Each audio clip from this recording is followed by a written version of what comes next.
Hello and welcome to another First Impressions video. I'm Gina, and in these videos I like to give my initial thoughts on a particular statue and also count down the features that first captured my attention when I unboxed it. And this time around I have with me the new Cable premium format statue by Sideshow Collectibles.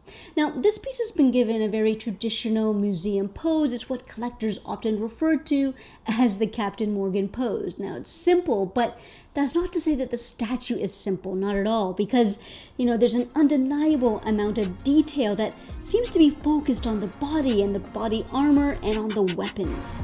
There's these oversized shoulder pads, holsters strapped across his chest with pouches and compartments. Now all of these components make for a very multifaceted and highly sculpted statue. But with that being said, the very first feature that really captured my attention had nothing to do with the sculpt at all. In fact, when I first unboxed the statue, it was the comic book paint design that really first caught my attention. It was these incandescent blues and taxicab yellows that really struck me right away. There's a two-dimensional charm to this paint design, but at the same time there's also a delicate amount of shading added to the blues and yellows, which I find gives the statue some much-needed depth. Now most of this shading seems to be concentrated on the body, where it really accentuates all of his muscles, and I think it really helps to formulate that beefy body that I most associate with the character. Now, I also want to point out the sort of smoky shadowing that's been done on the cybernetic arm. Now, there's just enough shading on here to help create the illusion of twisted metal. Alright, now so let's just shift away from the paint application and get to my second feature that really captured my attention after I unboxed the statue, and that is the combination of the portrait and the cloak. The portrait has this menacing frown and freckled skin tone, and the cloak is made from a coarse and dense canvas material.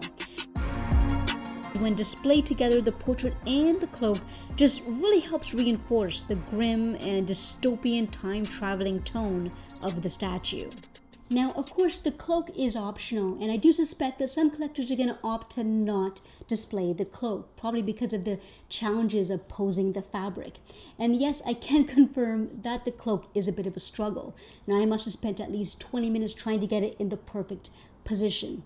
But one time-saving trick that I found was that you kind of have to sort of tuck a few millimeters of the fabric just under the oversized shoulder pads, and that helps keep the fabric in place and prevents the cloak from moving around. Okay, so let's get to the third feature that really jumped out at me, and that is all of the battle damage on Cable's costume. And I have to admit that this really came as a surprise to me, because it wasn't until I finally saw the statue in person did I notice all of the wear and tear that was been added to the outfit. Scratches can be found on the straps, the pouches, and even on the enormous shin guards. Now, as I mentioned earlier, the statue's color palette consists mostly of blue and yellow, so one outcome of the battle damage is how well it improves on the minimal paint design. Furthermore, all of this corrosion and weathering that's been added here, I think just really helps tell the statue's story of Cable, the nomadic mercenary soldier. And in actuality, I find that this battle damage is just more than an added bonus. It really is a requirement for this character, so I'm so glad that it was included. Okay, so up to this point, maybe you've noticed that I haven't discussed the base yet, and that's just because there's really only one feature here that struck me, and I'm going to guess it's the same for most collectors, and that's the Xavier for Gifted Youngsters broken sign. And overall the sculpt, I have to say, is pretty much what I expected. Just taking the statue out of the box and assembling it, this sign does look realistic. Now, when it comes to the orange and gold painted on the edge of the sign, this is one section of the statue I'm not entirely happy with. Now, I assume this color is intended to look as if the edge has been singed or scorched, but it's a little too bright and distracting in my opinion. I do enjoy the rock and stone foundation. It has a remarkably small footprint and is easy to display. Now, these days, statues are becoming more and more complex, so it's really refreshing when the base are designed with space in mind. Okay, so now we reached the end of my countdown, and if you haven't guessed yet, the final feature on my countdown are these blue translucent portals. Now, they are by far not my favorite part of the statue. So why are they on my countdown? Well, it's because they just came out so much better than I anticipated. You know, when I took them out of the box, I just noticed that they're about an inch thick and they're just really solid. Now yes, I did refer to these portals as translucent, and in fact they are a lot more opaque than what I was expecting. Each of these 3 portals are painted with a heavy blend of white, black, and blue.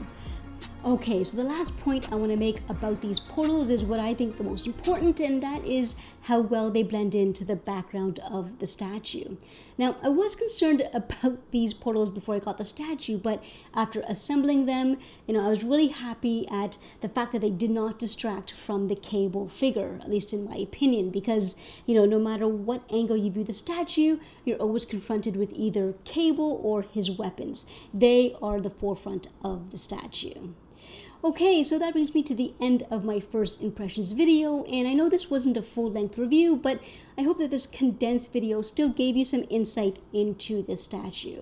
Now, I had a lot of fun listing, all the top features that really stood out to me, so I encourage you to do the same in the comment section below. I really enjoy interacting with you guys. Okay, so that does it for me now, and I'll see you in the next video.